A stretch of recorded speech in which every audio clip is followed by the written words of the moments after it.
Assalamualaikum warahmatullahi wabarakatuh. Bismillahirrahmanirrahim. Alhamdulillahi rabbil alamin. Wa nusalli wa nusallim ala sayyidina Muhammadin wa ala alihi wa sahbihi ajma'in. Wa la hawla wa la quwwata illa billahil aliyyil azim. Subhanaka la ilma lana illa ma 'allamtana innaka antal alimul hakim. Rabbi zidna ilma warzuqna fahma. Amin amin ya rabbal alamin. Allahumma inna nas'aluka ilman ladunni wal mashraba safiyal haniya wa hab ya ghani. Allahumma inna nas'aluka ilman ladunni wal mashraba safiyal haniya wa hab ya ghani. Allahumma inna nas'aluka ilman ladunni wal mashraba safiyal haniya wa hab ya ghani. Alhamdulillah thumma alhamdulillah. Limpahan syukur bersama-sama kita panjatkan kehadirat Allah Subhanahu wa taala yang mengumpulkan kita di pagi hari yang penuh barokah ini. Mudah-mudahan semua dari kita yang hadir mendapatkan curahan rahmat dari Allah Subhanahu wa taala, digugurkan dosa-dosanya, ditinggikan derajatnya, diangkat sakit-sakitnya, dimudahkan setiap urusannya. Mudah-mudahan semua apa yang dihajatkan diijabah oleh Allah Subhanahu wa taala. InsyaAllah amin amin ya rabbal alamin. Alhamdulillah, nikmat tiada putus yang Allah berikan kepada kita semua, sehingga pada hari ini Allah masih izinkan kita dapat hidup, dapat bernafas, dapat merasakan anugerah-anugerah dan nikmat yang Allah limpahkan kepada kita. Mudah-mudahan seiring berjalannya waktu yang nikmat Allah kian hari kian bertambah kepada kita, membuat kita semua juga tidak pernah lupa untuk pentingnya mensyukuri nikmat yang Allah berikan kepada kita. Sekian banyak nikmat dengan bilangan hari yang ada, artinya sebanyak itu pula setiap harinya Allah curahkan kepada kita nikmat-nikmatnya. Dan kita sebagai seorang hamba yang hari ini hidup juga merasakan kita semua berada di bawah nikmat Allah Subhanahu wa taala, yaitu kita semua hari ini ada di atas buminya, ada di bawah langitnya, dan kita adalah orang-orang yang turut merasakan anugerah dan nikmat-nikmatnya. Tetapi dari sekian banyak yang Allah berikan kepada kita, mungkin kita dapat sama-sama simpulkan, kita menyadari bahwa kita hamba yang belum seutuhnya bisa mensyukuri nikmat-nikmatnya. Itulah mengapa Allah Subhanahu wa taala katakan di dalam firman-Nya, wa galilun min ibadiyasy syakur. Sedikit dari hamba-hambaku itu yang pandai bersyukur.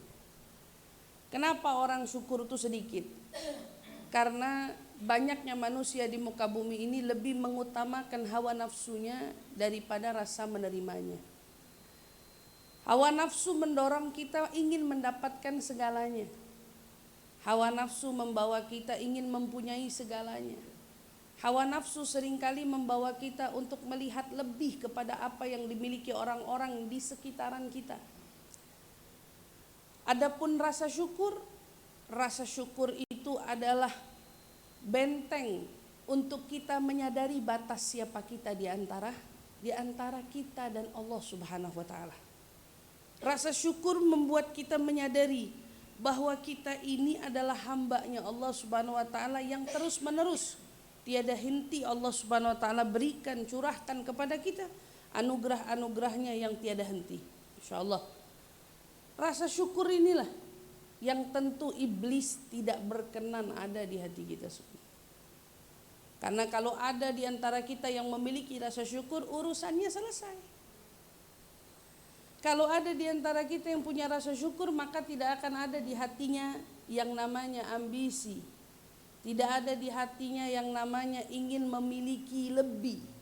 Tidak ada di hatinya yang disebut dengan hubbud dunia, cinta mendunia, enggak ada. Kenapa? Karena udah punya rasa syukur. Tapi justru rasa syukur inilah yang selalu diupayakan sama iblis, enggak boleh ada di hati kita. Jangan syukur. Terus lihatlah nikmat orang.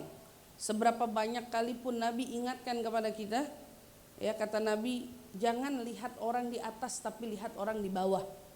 Mau berulang kali kita diingatkan hadis ini, tapi seringkali terlupa dan terlupa lagi. Kata Nabi, undur ilaman huwa asfal. Kata Nabi, kalau mau lihat seseorang, jangan lihat orang yang lebih.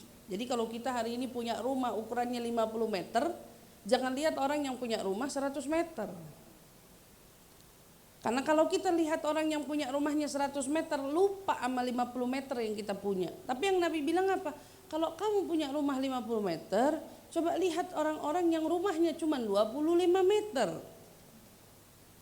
Atau lihat orang-orang yang rumahnya lebih kecil. Kalau ada hari ini kita ngerasa, ya Allah saya punya rumahnya cuma apa? Cuma 1 kamar. Lihat orang-orang yang 1 kamar isinya 10 orang.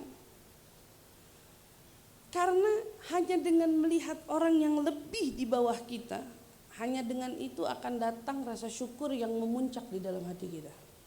Tapi dengan kita melihat orang yang lebih di atas kita, dia punya rumah lebih besar, punya mobil lebih baik, punya kamar lebih banyak, punya harta lebih banyak, apa yang bakal terjadi sama diri kita? Gak akan ada yang muncul di hati kita kecuali hanya rasa ingin memiliki nikmat yang dimiliki oleh mereka. Gak ada yang lain. Hati kita hanya ada keinginan.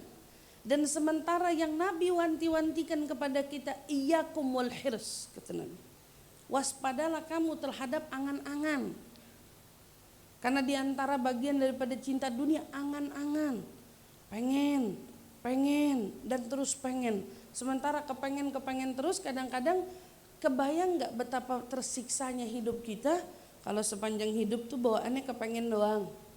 Sampai wafat gak dapet. Lalu yang jadi pertanyaan, kalau sampai ketemu hari hisab, hari dimana dia dihisab, Allah tanya, dari sekian banyak yang kamu punya kok gak kamu lihat?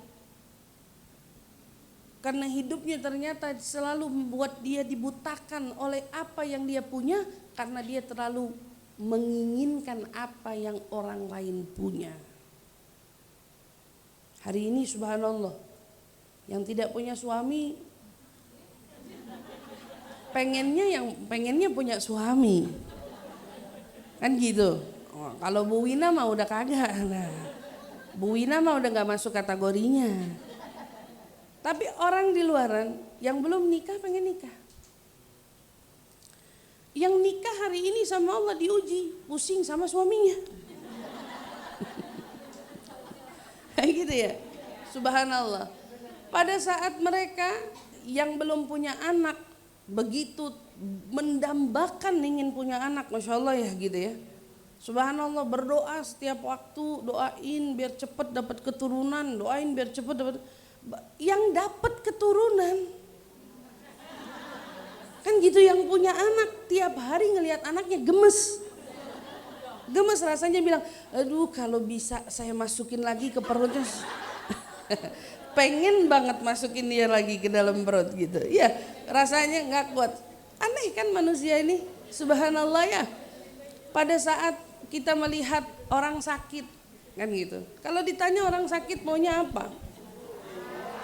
Iya, orang sakit maunya sehat, Masya Allah, tabarakallah.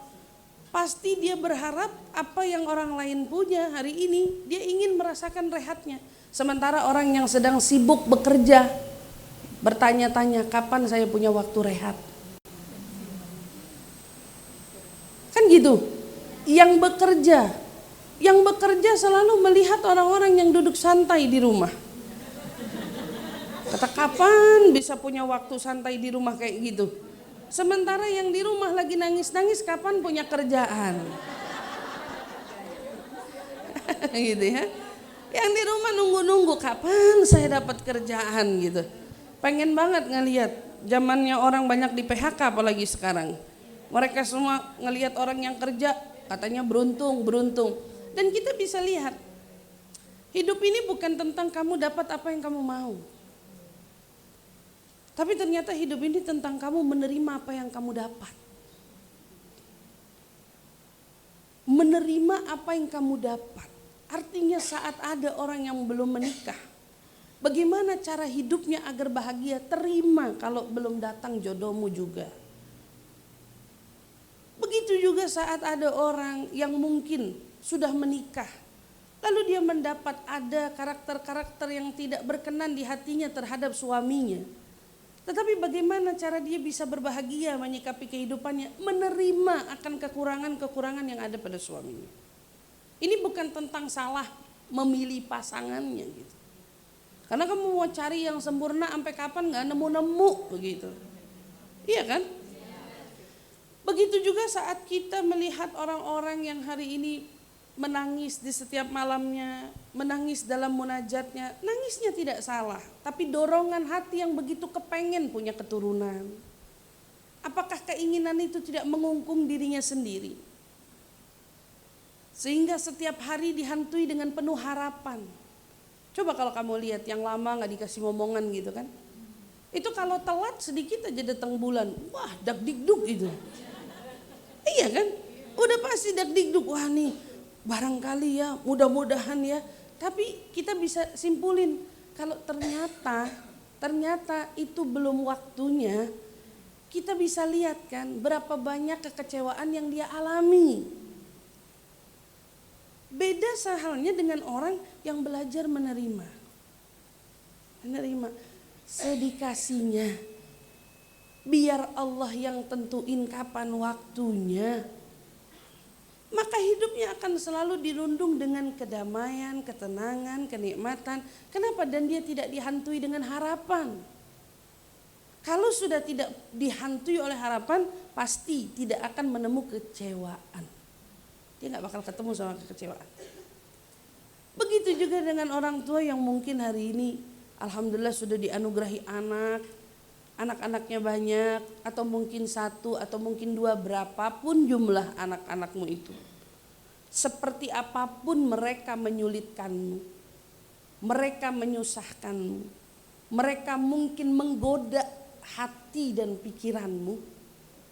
Tapi kamu harus tahu, kamu adalah orang yang dipilih Allah memiliki mereka di dunia ini. Di antara banyaknya orang yang Allah tidak takdirkan punya keturunan di muka bumi ini.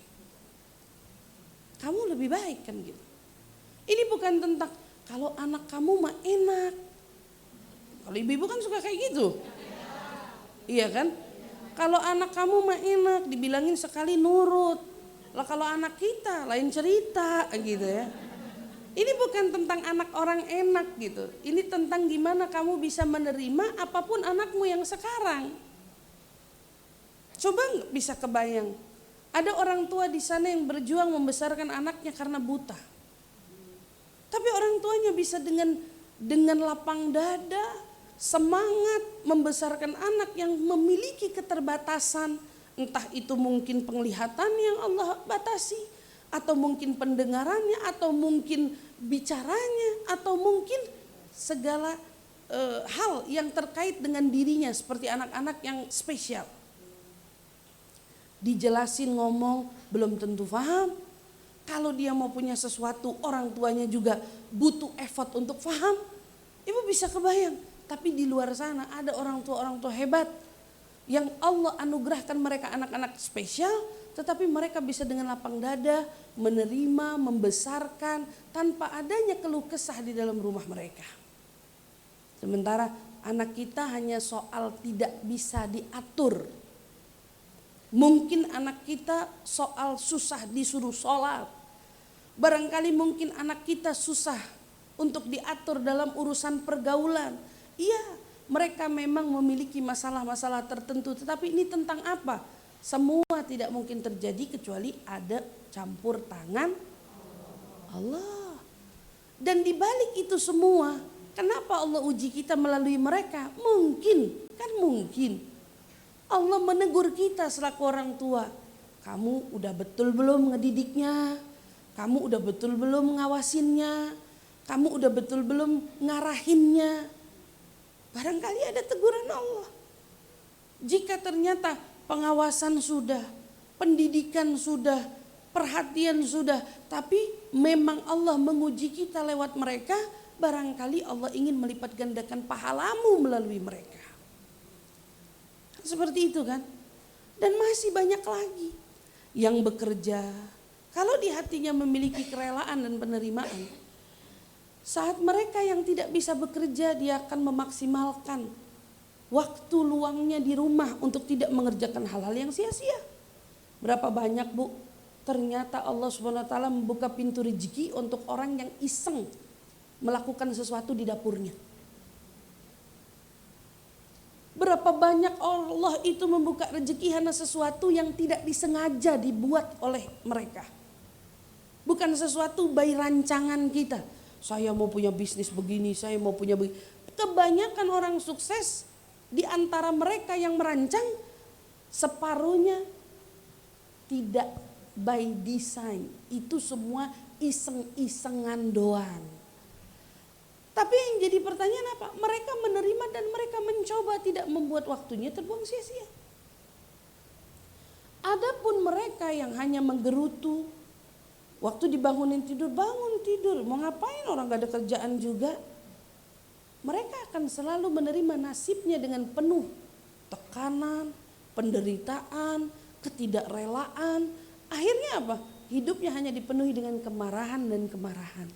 Ngelihat orang marah, ngelihat orang enak kesel, ngelihat orang punya kesel, iri. Nauzubillah min dzalik, nasallallahu salam wal afiyah. Mereka yang bekerja, coba hari ini capek ya, tiap hari mesti pagi berangkat, pulang gelap.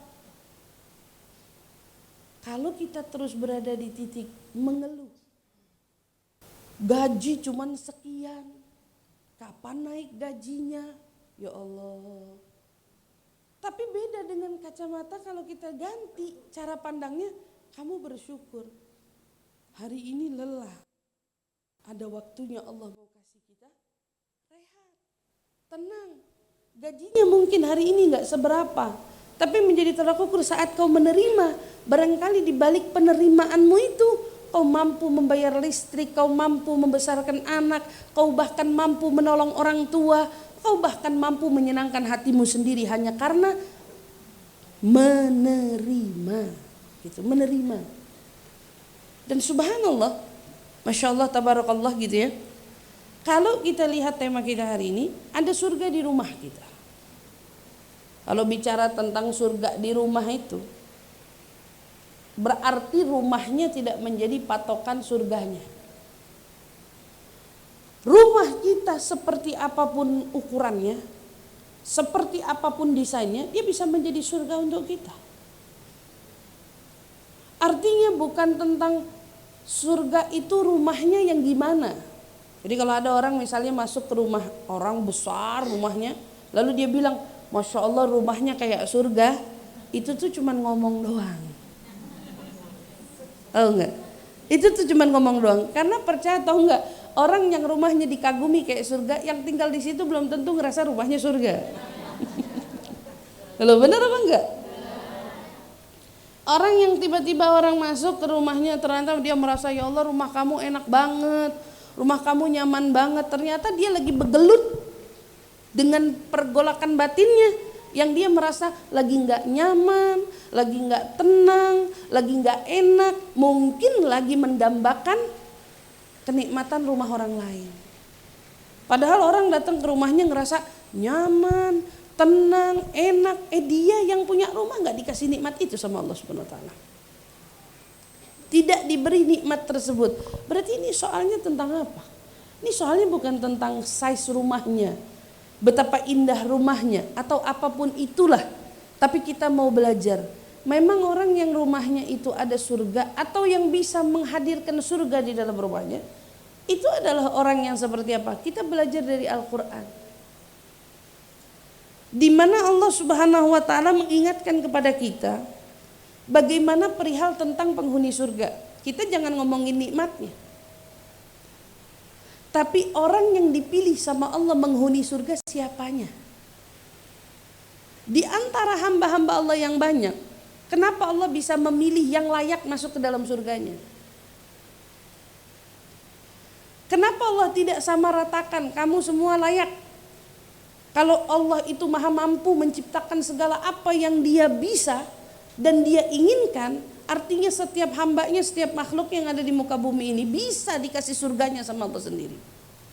Tapi kenapa Allah memberikan kriteria? Yang masuk itu enggak semua, ada syaratnya. Mereka harus memiliki kriteria itu, atau Allah berikan gambaran para penghuni surga dengan gambaran tertentu di dalam Al-Quran. Dan kamu tahu nggak, gambaran yang paling nyentrik untuk penghuni surga itu apa? Gambaran yang paling perlu kita sorot untuk para penghuni surga itu apa? Wa naza'na ma fi sudurihim min ghillin. Kami Allah, kata Allah Subhanahu wa taala, ini Allah menggambarkan tentang keadaan para penghuni surga. Kata Allah Subhanahu wa taala, para penghuni surga yang duduk di dalam surga itu, di dalam hatinya telah kami hilangkan segala perasaan dendam, benci, marah, dengki kepada sesama mereka. Wa naza'na ma fi sudurihim min ghillin ikhwanan ala sururin mutaqabilin. Kami Allah ya melepaskan dari diri mereka semua itu. Berarti ini ada ciri-ciri orang surga nih siapa nih? Yang hatinya, kata Allah, tidak ada dengkinya, tidak ada dendamnya, tidak ada irinya kepada saudara-saudaranya. Mereka apa? Mereka nanti akan duduk dengan semua yang ada di surga itu dalam keadaan ikhwanan ala sururi mutaqabilin. Mereka ngerasa yang satu kayak saudaranya. Dianggap bukan orang lain, orang dekat. Ibu kalau bertamu ke rumah orang yang punya rumah kaku banget, ya, kita mau ke kamar mandi bingung, kita mau minum bingung, disajiin tapi kita mau nelennya susah. Kenapa? Ini tentang individu yang punya rumahnya. Orang kalau datang kayak gitu ke situ, ketemu tuan rumah kayak gitu, pengen buru-buru pulang nggak? Coba begitu kita masuk ke rumahnya, langsung ahlan wa sahlan, ya Allah duduk sini, kapan apa kabar, makan ya, pengen apa? Makan nasi goreng enak ya, makan ini enak ya, waduh semua kayaknya turunin, kulkas dikeluarin makanan.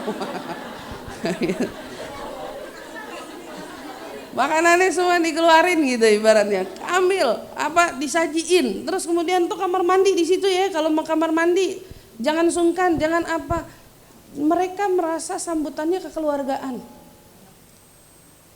Nggak ada tuh yang namanya istilah kaku atau apa, tapi merasa disambut dengan penuh kelembutan, dengan penuh penerimaan. Penyajian mungkin nggak seberapa, walaupun mungkin ibu disajinya cuma seblak gitu ya ibaratnya. Atau makanan-makanan ringan biasa, tapi bagaimana cara mereka menerima. Ini yang jadi tolak ukur bukan hidangannya kan Bu,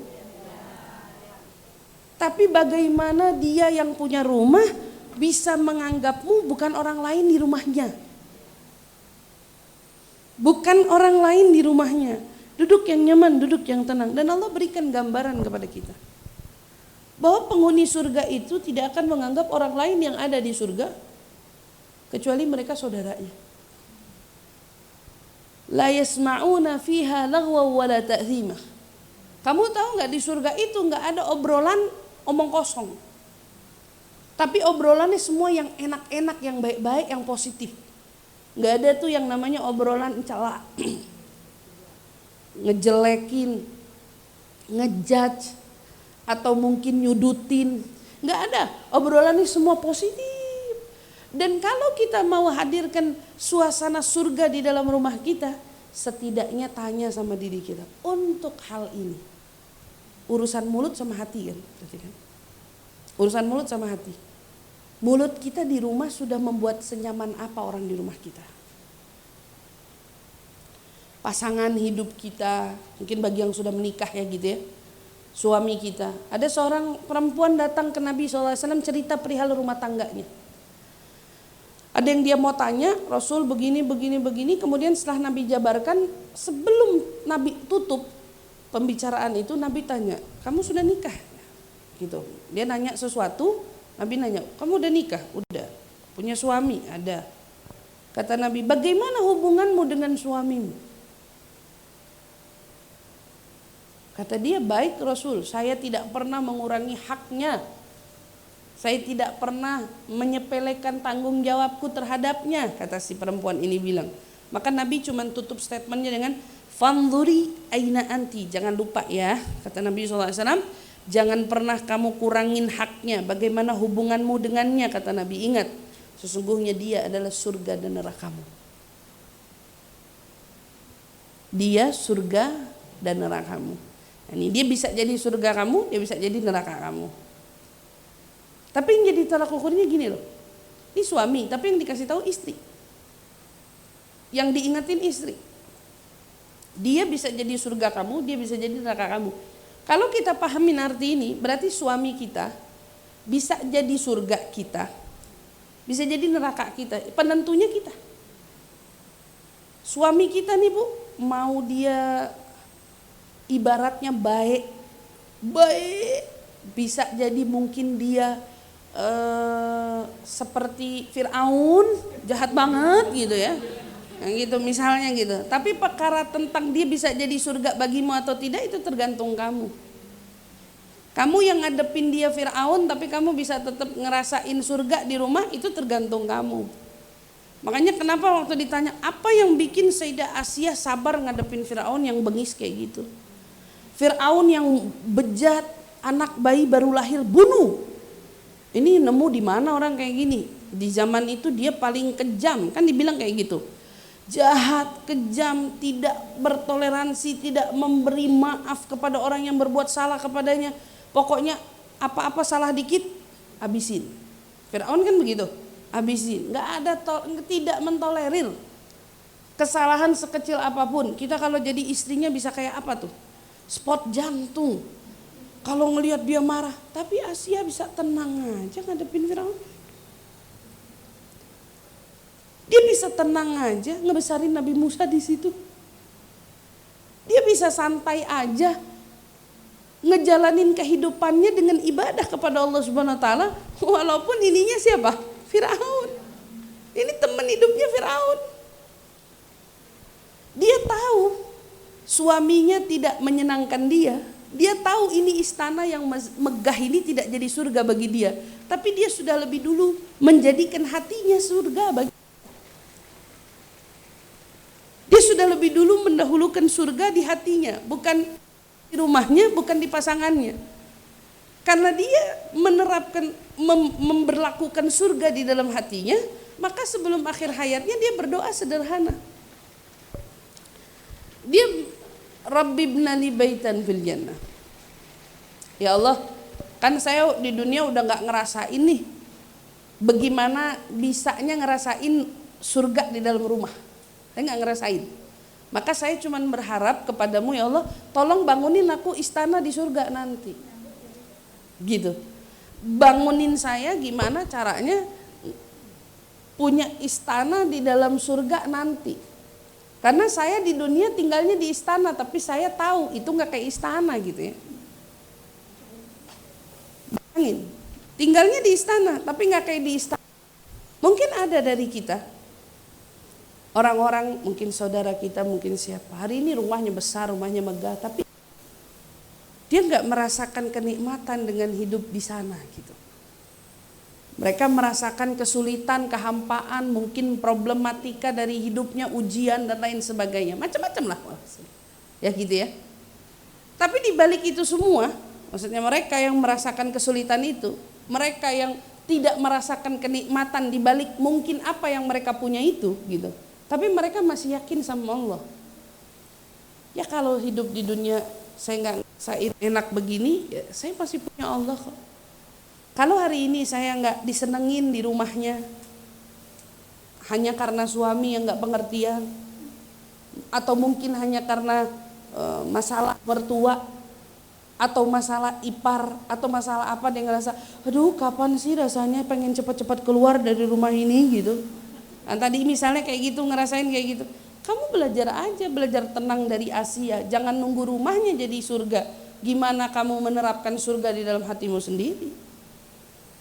Di tengah orang-orang yang tidak betul-betul bisa membawa tawa bagi hidupmu gitu. Mereka gak bisa bikin kamu senyum. Ya udah. Emang yang bisa bikin Asia senyum siapa? Asia gak senyum gara-gara Firaun. Orang Firaun gak pernah nyenengin dia. Dia juga gak dibikin seneng sama orang-orang di istana. Gak ada yang bisa nyenengin dia. Tidak ada yang bisa menyenangkan hati dia. Tapi dia punya cara bagaimana mewujudkan surga di hatinya. Walaupun dia di tengah-tengah kesuraman hidupnya, ujian-ujian baik itu pasangan yang tidak menyenangkan hatinya, dia tetap bisa hidup.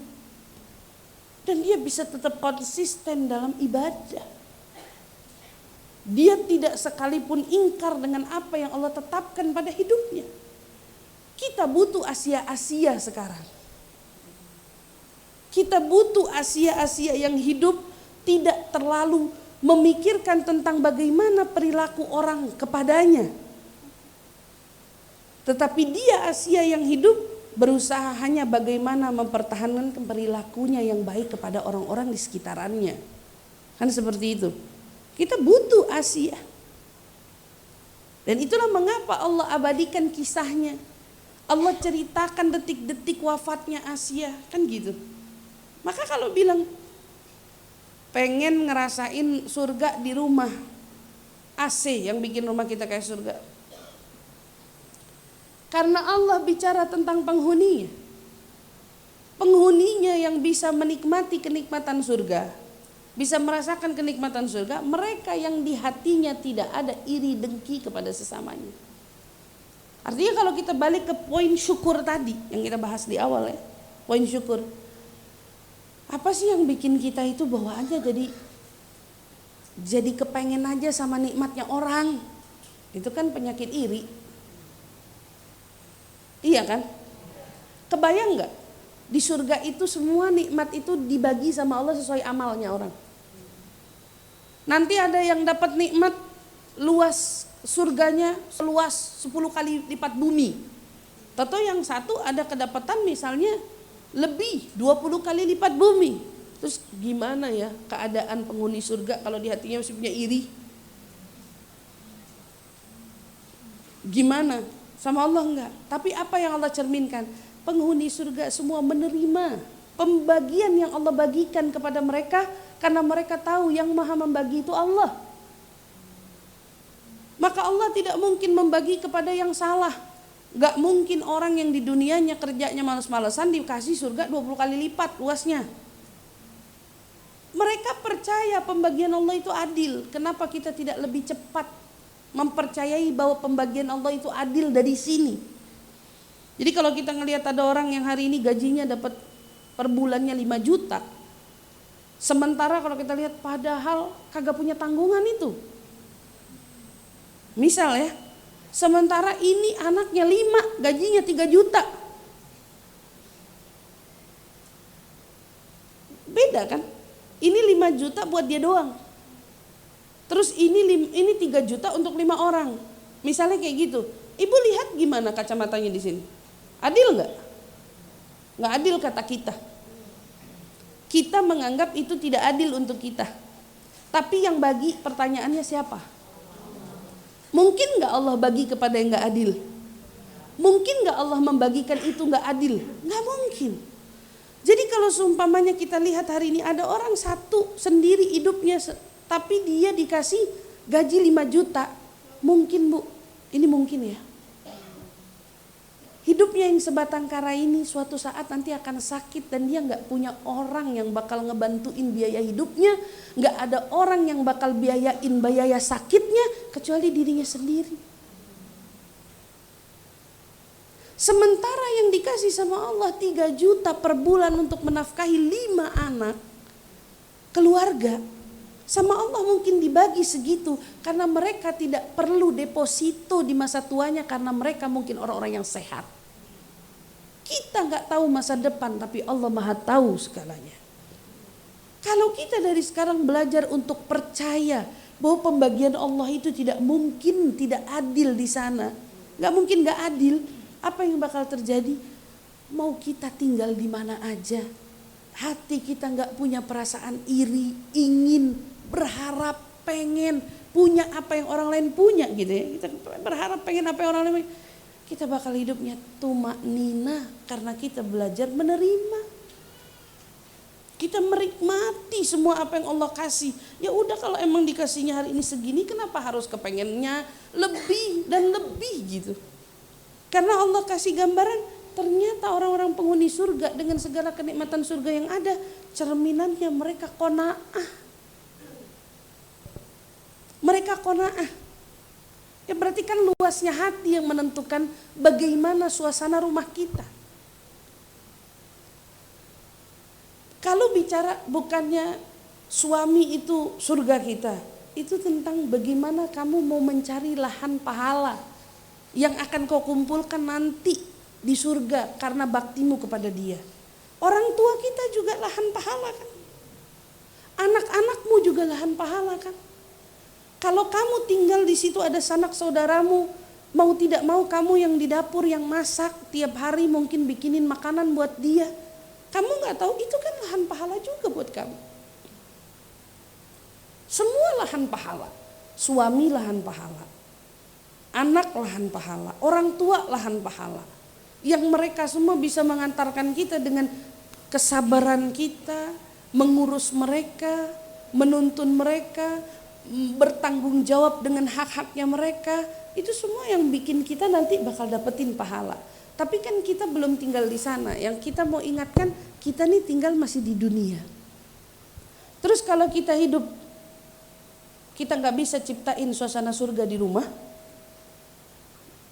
apa jadinya rumah kita? Dengan suami yang mungkin memiliki adanya kekurangan sampai buat kita lupa kalau kita juga punya banyak kekurangan. Di saat seorang istri berteriak, aduh kapan sih nih laki jalan gitu ya. Misal kapan nih laki jalan gitu, gerah gitu ngadepin dia. Misal ada istri yang begitu, kapan nih si laki jalan gitu katanya. Pengen buru-buru keluar juga karena kita juga punya banyak urusan gitu ya. Masya Allah. Mungkin kalau orang laki nggak nunggu kapan istrinya jalan gitu ya. Karena orang laki lebih cenderung butuh istri di rumah sebetulnya. Terus kalau suami itu apa? Suami itu pasti bilang kapan sih istri ini diam ngomongnya gitu. Karena yang selalu bikin ngeganggu dia kan suara kita. Iya, suara kita. Begitu kita banyak suara, kita banyak ngomong gitu, bikin tension dia, stres dia dengan suara kita. Tapi dia nggak pernah kapan sih nih bini jalan, nggak pernah. Kalau kita nungguin kapan dia jalan. Karena menurut kita dengan tenang dan seterusnya. Anak-anak kita gitu juga. Suara-suara mereka hiburan sebetulnya. Kan gitu. Mereka yang menangis, yang tertawa, yang berisik, yang bertanya, Masya Allah, Tabarakallah. Segitunya aja dengan keberisikan mereka, tawa mereka, tangisan mereka, itu kan semua rahmat. Tapi kita gak kuat kan, kita gak kuat dengar suara tangisan. Kita gak sanggup, iya siapa yang kuat dengar suara tangisan, gak kuat. Tapi tidak kuatnya kita dengan suara tangisan mereka, ada yang Allah Subhanahu wa taala kasih di balik jeritan air matanya anak-anak itu yang menangis, orang tuanya terenyuh dengan air mata mereka yang tumpah. Allah dikasih rahmat. Orang tua yang di hatinya penuh rahmat tidak akan merasa keganggu dengan tangisan anaknya. Dia gak akan keganggu. Dia akan sambut anaknya yang menangis itu dengan cinta. Masa kita lebih gak tega ngelihat anak orang nangis daripada anak kita? Anak orang gak nangis kita kesianin. Mamanya mana nak? Di mana nak? Anak kita nangis, diam. Bayangin. Giliran anaknya nangis itu. Jadi nyuruh anaknya diam nangis sambil dicubit gitu. Gimana ceritanya? Kesian gak? Dan berapa banyak kita temukan hal-hal yang kayak gitu. Jadi kan selalu bilangnya gini, orang tuanya stres, orang tuanya letih, orang tuanya lagi kecapean, dilampiaskan kepada anak-anaknya. Kan gitu. Berarti yang salah di sini perasaan orang tuanya kan. Ada sesuatu yang mengganjal di hati orang tuanya. Gimana kita sebagai perempuan gak perlu belajar? Kita perlu belajar untuk bagaimana caranya membuat hati kita ini lapang. Karena kalau kita gak belajar ilmu ini semua, ya udah. Gak nyalahin kalau ternyata di rumah pun kita ngerasa selalu dirundung mumet. Kita di rumah ngerasa selalu dirundung mumet. Pertanyaannya nih Bu, umur kita nih berapa? Terus mau berapa tahun kita menyimpan kemumetan itu? Pantas banyak orang stroke muda. Tanya tuh Bu dokter tuh. Banyak orang mungkin ngerasain tekanan hidup yang kemudian memicu mereka semua frustasi di hari ini. Ini bukan tentang ujiannya, karena ternyata Allah sudah beritahu kepada kita berulang. Kata Allah, ujian itu bukan untuk membuat kamu frustasi.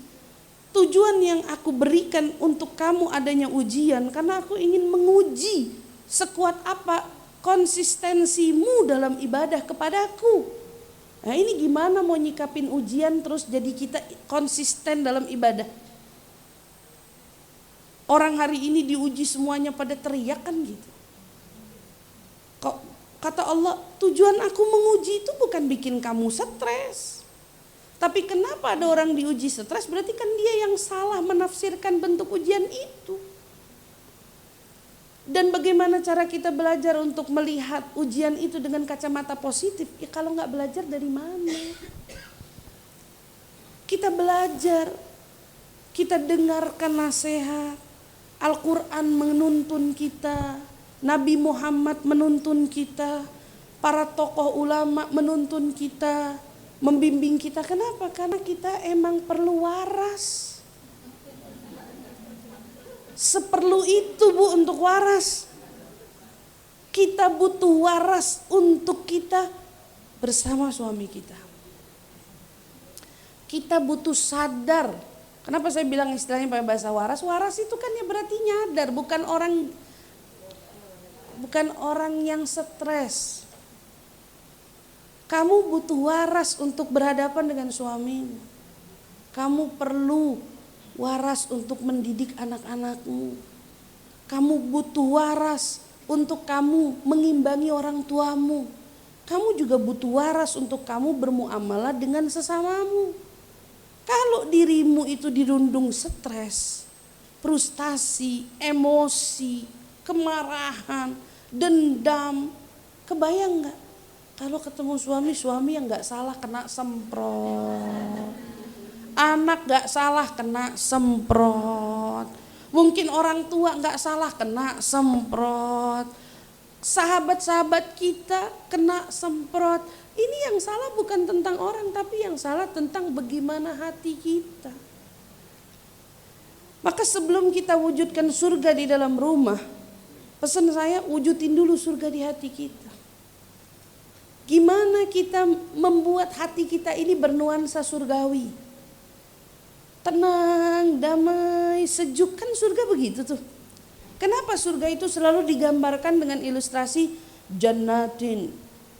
Kata surga itu anhar tajri min tahtihal anhar, katanya. Surga tuh ada sungai mengalir di bawahnya, ada bustan kayak kebun perpohonan yang begitu sejuk rindang.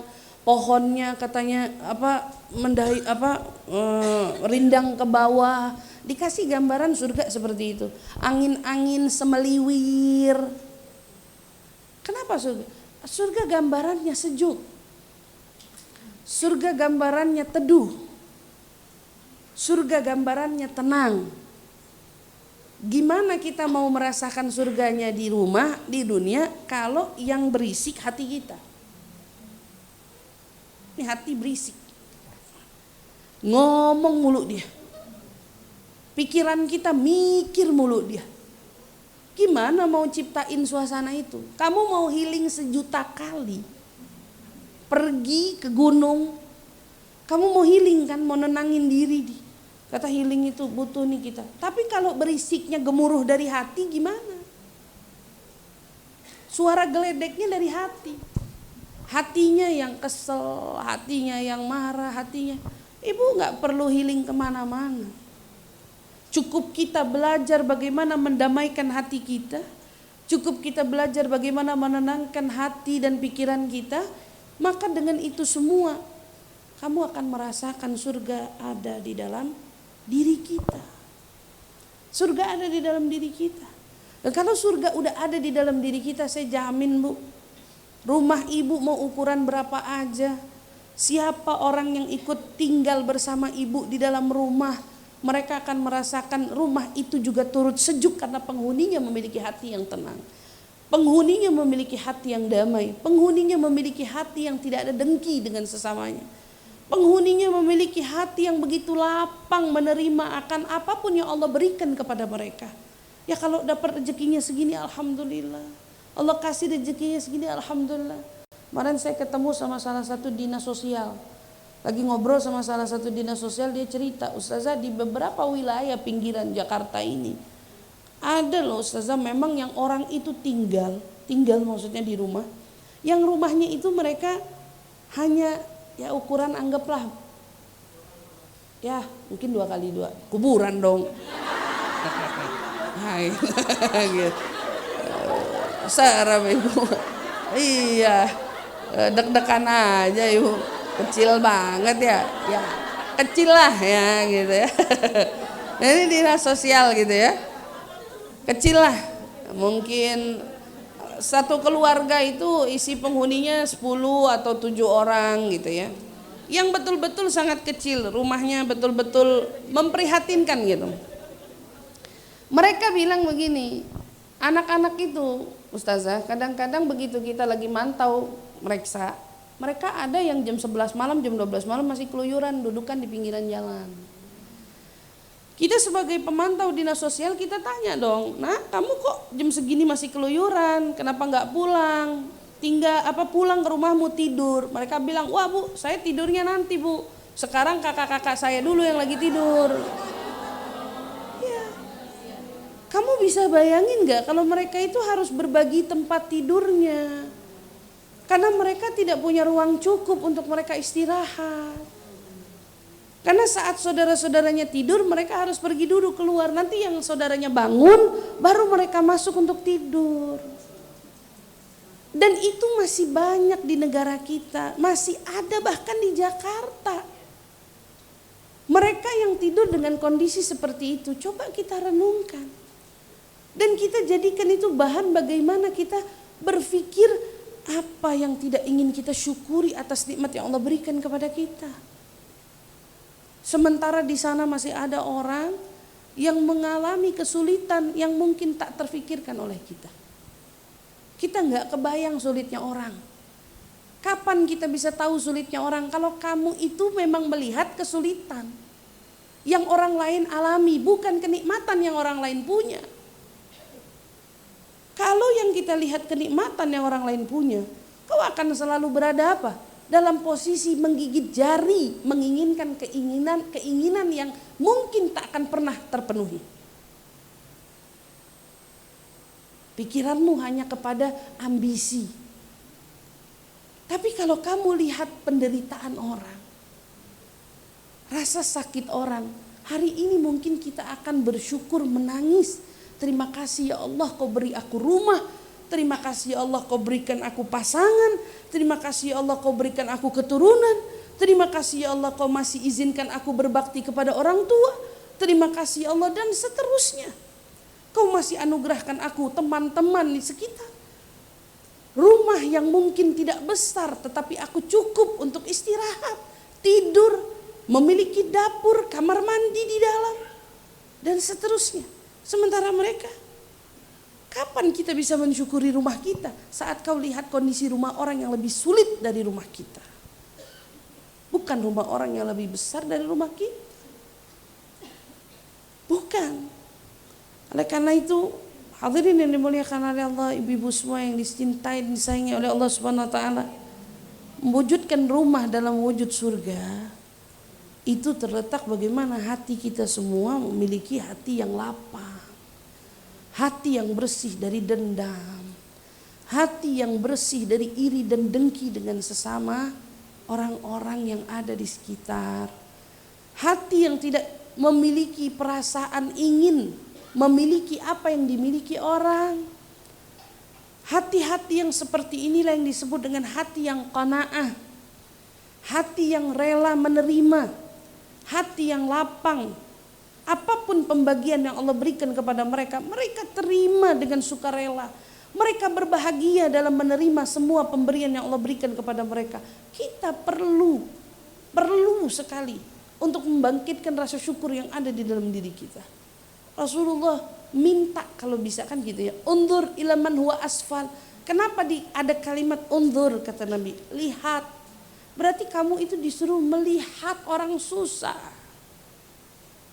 Kamu sana tinjau, sana lihat, cross check kondisi orang-orang sulit. Yang itu akan memicu kamu setiap hari bersyukur kepada Allah di atas syukur yang tiada hentinya. Kalau kita lihat saudara-saudara kita yang tertindas, ya, mungkin saudara kita di Palestina, saudara kita di Suriah dan lain sebagainya, kita lihat mereka, ya Allah, rumah nggak punya, tinggal di tenda, makan belum tentu sehari sekali gitu ya. Kita lihat mereka kehausan mencari air bersih, mereka yang terus menerus hari-harinya dirundung dengan debu yang tiada habis. Kita berpikir kita mau mandi tinggal ke kamar mandi, mau minum tinggal ambil air, mau makan tinggal nyendok. Walau mungkin hanya ketemunya dengan lauk yang tidak seberapa, kamu makan. Sementara di sana ada yang tidak makan. Di sana ada yang tidak bisa tidur, ketakutan. Mereka harus mengalami masa yang cukup lama untuk pemulihan dari trauma. Mereka perlu merasakan cukup waktu yang cukup lama untuk pemulihan tangan yang terpotong karena adanya luka, kaki yang terpotong karena terluka. Kita bisa bayangkan, sementara kita di sini mungkin sedang diuji demam, flu, atau mungkin sakit-sakit lainnya. Sementara kita yang sudah kapan sembuhnya, lelah rasanya dan seterusnya. Kita nggak diminta ngelihat orang yang apa? Yang sehat. Berarti posisinya waktu sakit lihat yang lebih sakit. Karena Nabi mintanya lihat ilaman huwa asfal gitu ya. Kalau kita belajar dari skala kecil, duduk di majelis ilmu, ada orang umpamanya mereka dapat sesuatu kita nggak dapat, lihat yang orang sama seperti kita yang nggak dapat apa-apa, yang mereka lebih nggak dapat apa-apa. Bukan kita melihat kok dia dapat saya enggak gitu, tetapi kamu melihat sisi lain orang yang nggak dapat banyak gitu loh di sekitaran kita. Atau mungkin yang lebih nggak dapat daripada kita. Mungkin ada yang dapat makanan, kita dapatnya minuman. Di sana ada yang nggak dapat makan, nggak dapat minum. Atau begitu juga kita yang hidup dengan sosial kita. Kita berjalan, mengendarai, yang naik motor bersyukur dengan yang mungkin berjalan. Saya sering loh Bu nemuin, Masya Allah, Tabarakallah. Kalau saya pulang dari majelis atau saya baru mau datang majelis, saya melihat berapa banyak jamaah majelis gitu ya, yang turun dari tempat pemberhentian kendaraan, bis mungkin busway-nya atau mungkin mobil angkotnya, mereka harus berjalan kaki, bukan jalan jarak yang sedikit Bu, tapi mereka mau berjalan kaki untuk meraih pahala ilmu. Di sini ada yang datang dengan mobil, ada yang datang dengan motor, ada yang datang mungkin ngikut temannya ya dan lain sebagainya, ada juga datang jalan kaki. Dan itu banyak. Tapi yang jadi pertanyaan, mereka tersenyum, mereka bahagia. Di tengah perjalanan mereka bercanda ria. Betul apa enggak? Mereka menikmati masa sulitnya itu, mereka menikmati betul keadaannya itu tanpa ada keluh kesah. Ini kan yang disebut sama Allah SWT ya. Yauma la yanfa' mal wala banun illa man atallaha biqalbin salim. Kata Allah, iya. Gambaran itu adalah cerminan bahwa ternyata harta, anak itu tidak menjadi hal yang utama. Kamu tidak hanya tertawa karena kamu punya harta. Kamu tidak akan hanya tertawa karena kamu punya anak atau keluarga. Tapi bahkan Allah pun katakan orang yang layak berjumpa denganku mereka yang apa? Yang hatinya selamat. Man atallaha biqalbin salim. Mereka yang layak ketemu sama aku, kata Allah, mereka adalah orang-orang yang hatinya selamat, hatinya bersih, hatinya lapang, hatinya bahagia. Dan kita, alhamdulillah, kurang apa hidup kita? Dari sekian banyak yang Allah curahkan kita, rezeki, mungkin isi dompet kita nggak, ya, isi dompet kita nggak sama, Bu. Tapi bukan berarti Allah nggak adil sama kita. Tapi yang lebih tepatnya lagi, isi dompet kita nggak sama karena tanggung jawab kita berbeda. Isi dompet kita mungkin memang nggak sama. Allah lebih tahu rencana apa hari ke depan untuk hidup kita. Ini bukan tentang isinya, bukan tentang bilangan jumlahnya, tapi tentang kamu yang hari ini punya isi di dompetnya, syukurnya sejauh mana? Syukurnya sejauh mana? Padahal kalau mau bicara tentang tambahnya rezeki, Allah sudah katakan la in syakartum la azidannakum wa la in kafartum inna adzabi lasyadid, kata Allah Subhanahu wa taala. Jika kau bersyukur, akan kutambah nikmatku itu kepadamu. Akan kutambah. Ini jaminan. Yang dicari siapa di antara kita yang bersyukur? Yang pengen nikmatnya ditambah, banyakin syukurnya. Dan kita bersyukur diawali dari hati. Karena syukur jika hanya dengan lisan, alhamdulillah, alhamdulillah, tapi tidak ada penerimaan di dalam hati, maka tiada berarti syukur itu semua. Syukur bukan hanya sebatas alhamdulillah, tetapi syukur itu adalah tentang bagaimana hatimu menerima atas apa yang Allah berikan kepada kita. Nerima.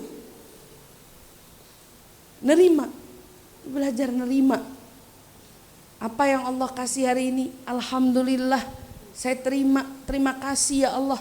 Bahkan kalau bisa untuk suatu nikmat yang belum juga mungkin kita terima kasih ya Allah untuk nikmatku hari ini. Terima kasih ya Allah untuk nikmatku hari esok yang sudah kau siapkan begitu indahnya, begitu baiknya. Kenapa kita nggak ngomong kayak gitu? Kita bisa mengganti harapan itu dengan terima kasih kepada Allah. Kita bisa ganti doa kita dengan terima kasih kepada Allah. Ini kalau kita mau berdoa, ya Allah hamba pengen punya ini, hamba pengen ganti. Ya Allah terima kasih Engkau telah mempersiapkan nikmat yang mungkin tak pernah kusangka, tak pernah kutahui yang Kau persiapkan untuk diri ini. Terima kasih ya Allah. Bagaimana pernah dalam satu pertemuan saya pernah sampaikan, pada setiap hari kita bangun, hakikatnya Allah sedang memberikan kita nikmat yang baru.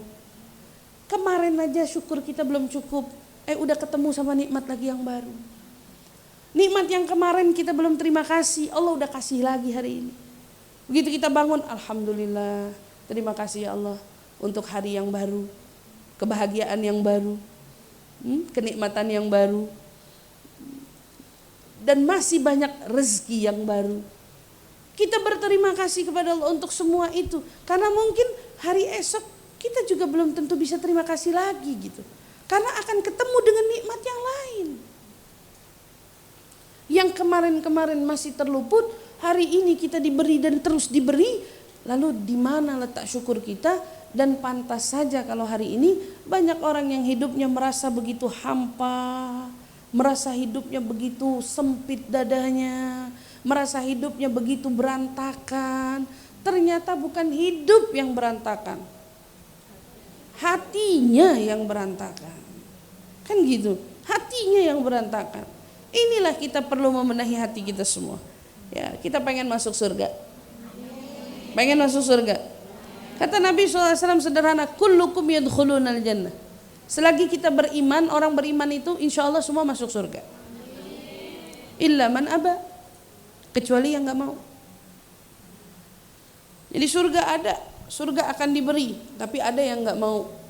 Dan kiasan mereka orang yang mau dan tidak mau itu bukan tentang mereka yang ingin mengejar surganya atau berharap atau berdoa, bukan. Tetapi siapa yang mau nggak mau itu Rasul, man ata'ani dakhalal jannah wa man asani faqad aba. Mereka yang menerima seutuhnya ajaranku, mereka terima ajaranku. Apa yang aku arahkan dan apa yang aku tuntun kepada mereka, mereka terapkan dalam keseharian mereka. Mereka berusaha menerapkan apa yang Rasul perintahkan. Ya mungkin kita start dari belajar sholat 5 waktu. Kemudian kita belajar menerapkan sunnah yang Nabi ajarkan kepada kita. Karena Nabi bilang man ata'ani dakhalal jannah. Poinnya cuman gimana kita menerima syariat Nabi. Dengan kita patuh, dengan kita tunduk, dengan kita ikuti. Sunnah pelan-pelan dikerjain. Yang Nabi suruh lain apa? Kadang kenapa sih hati kita ini bergejolak? Karena banyak juga apa yang Nabi suruh kita lakukan, kita tolak. Kan gitu. Banyak yang Nabi suruh kita tolak. Tapi kalau kita terapin pelan-pelan, yuk sholat 5 waktu, rumahnya dihidupin gimana? Tadi katanya surga, la yasma'una fiha lagwa wala ta'thima illa qilan salaman salama. Itu kan penghuni surga. Dari mereka kata Allah tidak akan terucap kata-kata sia-sia, lagwa sia-sia, wala ta'thima, kata-kata yang dusta, bohong, yang di situ mengandung unsur berdosa, nggak ada. Ucapannya baik-baik semua. Ibu-ibu pengen gimana menciptakan rumahnya? Berarti jaga lisannya. Gimana kalau ngomong sama pasangan? Sebagai ibu gimana sama anak? Sebagai anak bagaimana dengan orang tua? Dan begitu juga sebagai saudara bagaimana dengan saudara? Ucapan-ucapan kita seperti apa?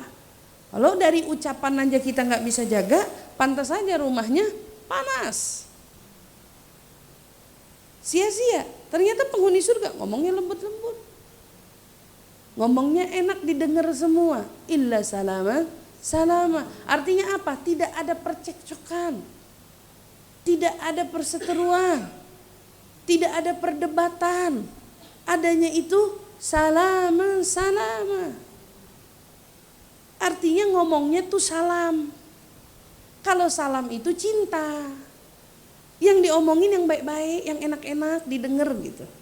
Sama pasangan ngomong cinta. Sama anak ngomong bahasa cinta. Sama orang tua ngomong bahasa cinta.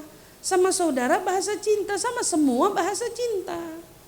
Mengapa Nabi itu sampai ada istilah manggil istri dengan panggilan tertentu? Panggilan cinta kan gitu. Mewujudkan suasana mahabbah di tengah rumah gitu loh. Nah kita udah wujudin itu belum? Kadang kalau lagi cinta manggilnya cinta, kalau lagi kesel manggilnya nama gitu. Iya. Kalau lagi kesel manggilnya lucu ya gitu ya. Aku lihat, nah kita wujudin dari mulut ini. Omongan yang baik-baik. Lagwa enggak ada. Ngomong yang sia-sia. Berarti yang perlu dikurangin sindirannya. Protes-protesnya, tuntutannya. Jujur aja Bu, orang laki sama perempuan banyakan perempuan nuntutnya. Betul nggak? Orang laki itu nggak banyak nuntut. Hatta di hatinya memiliki keinginan belum tentu diucapkan. Hati dia barangkali punya keinginan ibu begini, ibu begitu, tapi dia akan lebih berpikir 2 kali untuk mengucapkan keinginannya. Beda sama kita perempuan, mikir kagak, ngucap aja. Karena kita yang penting ngucap, asal yang penting tahu dulu dia maunya apa, urusan belakangan dia mau terima nggak terima bodoh amat kan. Beda urusan kan, yang banyak nuntut perempuan, makanya yang perlu dijaga lisannya perempuan. Jagain mulut dari tuntutan, mulut dari protes, mulut dari marah, mulut dari sindiran dan seterusnya itu jaga. Sama anak begitu juga. Tanya deh, di rumah yang paling sering marah-marah itu bapak apa emak? Saya nanya kan ibu jawab begini. Alhamdulillah jujur-jujur. Emak yang paling marah-marah, paling ngomel. Kebanyakan gitu kan? Kebanyakan gitu. Nah karena mayoritasnya kebanyakan begitu, ya kita ambil yang mayoritas lah. Umumnya perempuan yang suka ngomel-ngomel. Anak paling sering tutup pintu bukan untuk bapak, untuk emak. Karena emak itu kalau ngomong udah diikutin, dia samperin, udah nggak berhenti ya, pusing anaknya, matiin. Subhanallah, begitu kan? Saudara dengan saudara adanya pertengkaran, peributan, pasti kebanyakan terjadinya perempuan sama perempuan. Betul ya? Iya, di rumah tuh, di keluarga. Kalau ada percekcokan jarang saudara laki sama saudara perempuan. Kalaupun ada, jarang. Yang umum perempuan sama perempuan. Yang umum perempuan sama perempuan. Ini ribut sama si ini. Atau kalau nanti ikutan ribut perempuan sama si perempuan atau perempuan sama si laki, pasti karena ributnya sama bini. Jadi ributnya sama perempuan-perempuan lagi. Gitu sama bininya gitu ya. Berarti sama iparnya kan? Iya, perempuan sama perempuan. Karena orang laki itu sebetulnya nggak senang konflik. Orang laki nggak suka konflik, tapi perempuan hidupnya konflik. Karena ternyata hatinya yang sudah berkonflik gitu ya. Makanya rilisin Bu hatinya Bu. Hatinya dilapangin, hatinya dilepasin dari semua kungkungan keinginan yang orang lain punya, yang orang lain miliki. Ini lepas. Karena apa yang mungkin orang lain punya yang Allah tidak berikan kepada kita, karena bagi Allah itu tidak pas untuk kita. Mungkin di orang lain pas, kita melihatnya begitu ideal, kita melihatnya begitu sangat sempurna. Kayaknya kalau saya di situ, wah cocok banget kan kayaknya. Tapi ini kacamata kita, bukan kacamata Allah. Allah lebih tahu pas atau enggak buat kita. Kita lihat orang pakai baju, cakep tuh baju. Betul kan? Kata kita, kayaknya kalau saya pakai juga cakep. Dibeli, begitu dibeli jelek. Kenapa? Badannya kegemukan. Atau ternyata memang gak pas di kita, gak bagus aja. Di orang lain bagus, di kita belum tentu bagus. Kan sesederhana itu. Bukan berarti yang ibu lihat di orang bagus, kalau ibu pakai pasti bagus. Ini ibu kemakan iklan kalau kayak gini. Ala kulli hal. Maka dari situ alhamdulillah ya kita belajar ngelepasin. Dan kita rasain Bu, ya Allah, betapa lelahnya hidup ini, hati kita yang selama ini dirundung oleh hawa nafsu, yang terkungkung oleh hawa nafsu, yang begitu terus menerus menginginkan apa yang orang lain Allah berikan nikmat kepada mereka. Jangan. Kita belajar, kita rela, kita terima. Kita terima nikmat yang Allah kasih sama kita hari ini. Kita terima hidup kita. Terima kasih ya Allah.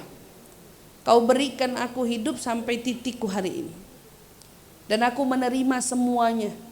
Setiap prosesnya. Karena di balik proses yang ada, Engkau sedang mengajarkanku sesuatu di sana. Lihat. Di balik setiap proses yang ada, Dia Allah sedang mengajarkan kita sesuatu di sana. Maka kita syukuri. Aku terima ya Allah, bilang aku terima. Apapun yang Kau tetapkan padaku, dari pasanganku, dari anak, dari keluarga, dari saudara, dari sahabat, ucapin masing-masing aja sendiri. Itu setiap kali ngucap, aku terima. Kalau misalnya kita kedapatan punya saudara yang gak sesuai dengan keinginan kita, aduh saudara saya ini kalau ngomong, aduh saudara saya ini kalau ini ngomong, terima kasih ya Allah Kau berikan aku saudara yang begitu penyayang, padahal kebalikannya. Tapi ngomong aja. Saudaraku yang begitu pengertian, padahal boro-boro pengertiannya. Tapi bilang aja, terima kasih ya Allah untuk saudaraku yang begitu lembut tutur katanya, padahal kalau ngomong kayak jagoan gitu. Nggak apa-apa, ngomong aja, ucapin aja terima kasih. Dan ibu percaya atau enggak, lihat keajaiban yang bakal ibu terima. Allah itu maha dermawan, dan Allah itu selalu mengikuti prasangka hambanya.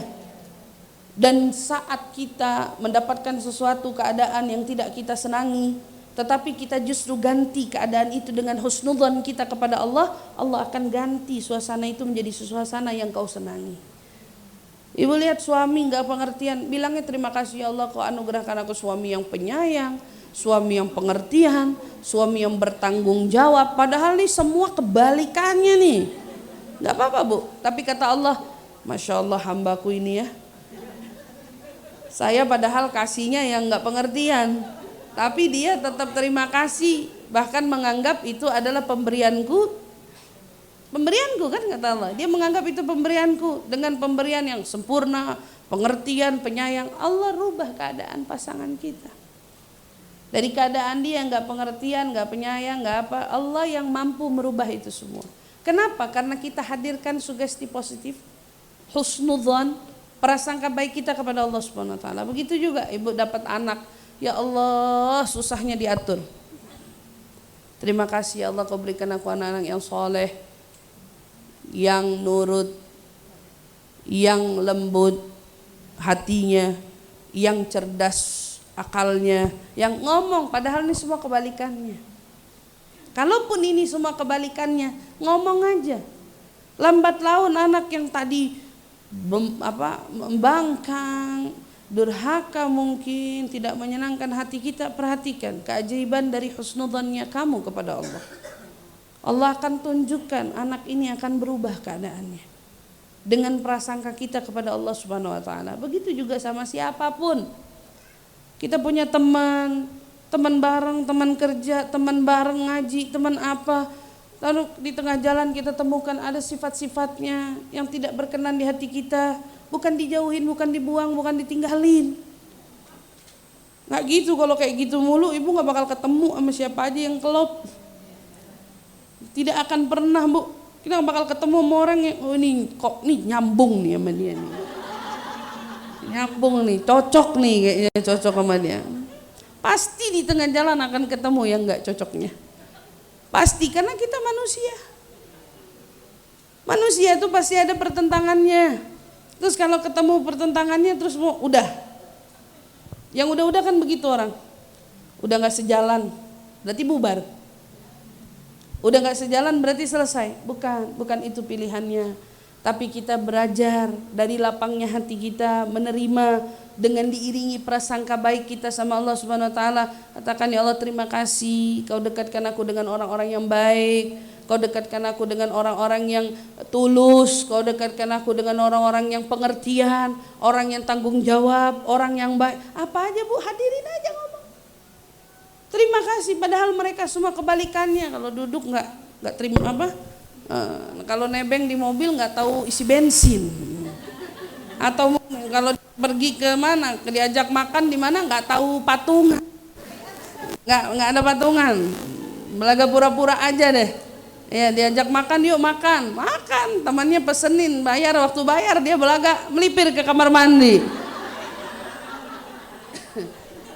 Kalau didiemin terus kesel, besok nggak mau jalan lagi kan? Ini teman yang kayak gini jangan ditemenin, gitu. Kita nggak suka sama yang begitu. Kita mau nggak suka atau kita mau rubah? Kalau kita doakan dia kan gitu.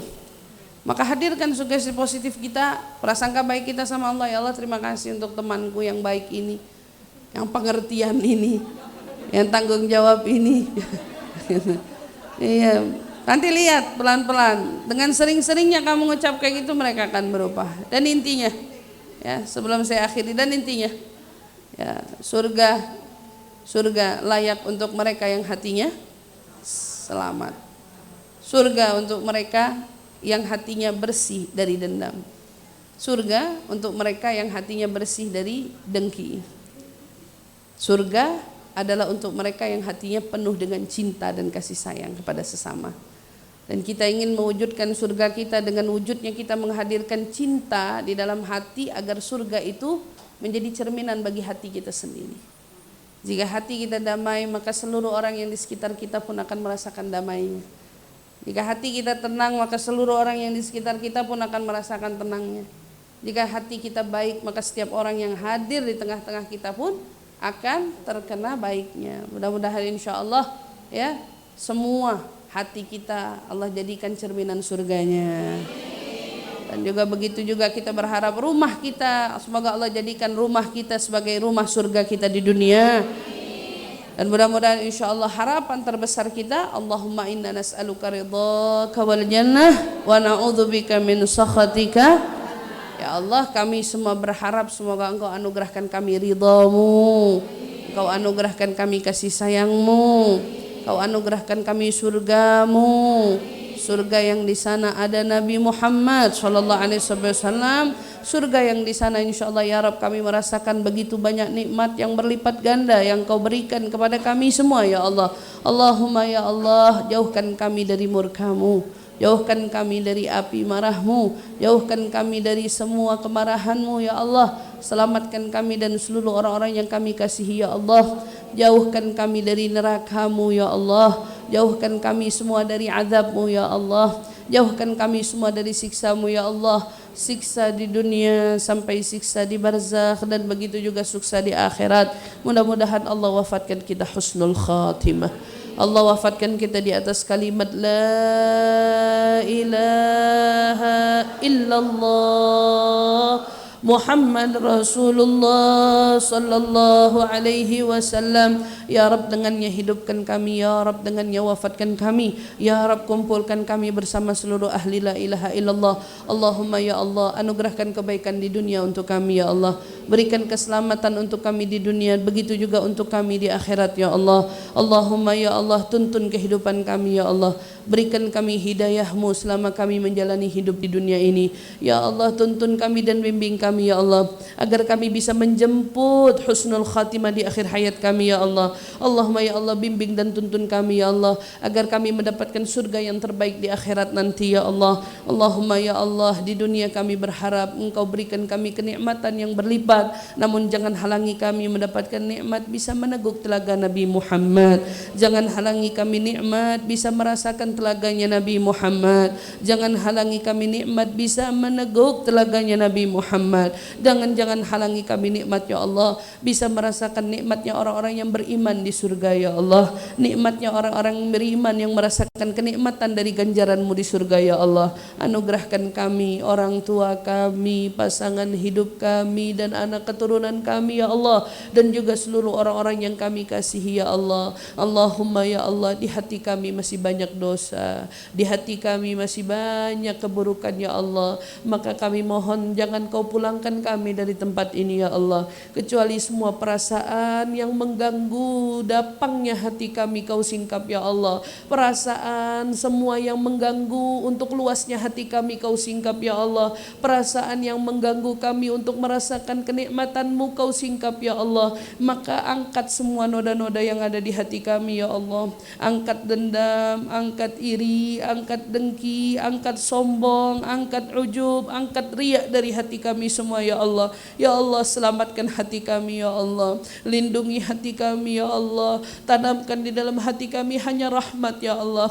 Tanamkan di hati kami hanya cinta ya Allah. Tanamkan di hati kami hanya tawadhu ya Allah. Tanamkan di hati kami sabar dan ikhlas ya Allah. Tanamkan di hati kami ya Allah kelapangan yang luas ya Allah. Tanamkan di hati kami kedamaian dan ketenangan ya Allah. Allahumma ya Allah, tanamkan di hati kami cahaya Nabi Muhammad ya Allah. Tanamkan di hati kami cahaya-Mu ya Allah. Tanamkan ya Allah di hati kami cahaya ilmu Al-Quran ya Allah. Tanamkan di hati kami cahaya salawat Nabi Muhammad ya Allah. Tanamkan di hati kami ya Allah keikhlasan dan kesabaran yang luas ya Allah, dalam setiap menyikapi ketetapan yang Kau tetapkan dalam hidup kami ya Allah. Allahumma ya Allah, jadikan hati kami lapang, jadikan hati kami tenang, jadikan hati kami ikhlas, jadikan hati kami ya Allah sejuk, damai dan teduh di sana ya Allah. Allahumma ya Allah, Engkau yang maha tahu semua gundah gulana yang ada di hati kami ya Allah. Engkau yang maha tahu kerisauan dan kekhawatiran yang ada di hati kami ya Allah. Jika memang kurangnya ikhlas, maka tanamkan ikhlas ya Allah. Jika ini sebab karena kurangnya tawakal, ajarkan kami tawakal ya Allah. Jika ini karena kerasnya hati, karena perbuatan dosa, ampuni dosa-dosa kami ya Allah. Ampuni dosa-dosa kami ya Allah. Ampuni dosa-dosa kami ya Allah. Rabbana la tuzigh qulubana ba'da idh hadaitana wa hab lana min ladunka rahmatan innaka antal الوهاب ربنا آتنا في الدنيا حسنة وفي الآخرة حسنة وقنا عذاب النار وأدخلنا يا رب جنة مع الأبرار يا عزيز يا غفار سبحان ربك رب العزة عما يصفون وسلام على المرسلين والحمد لله رب العالمين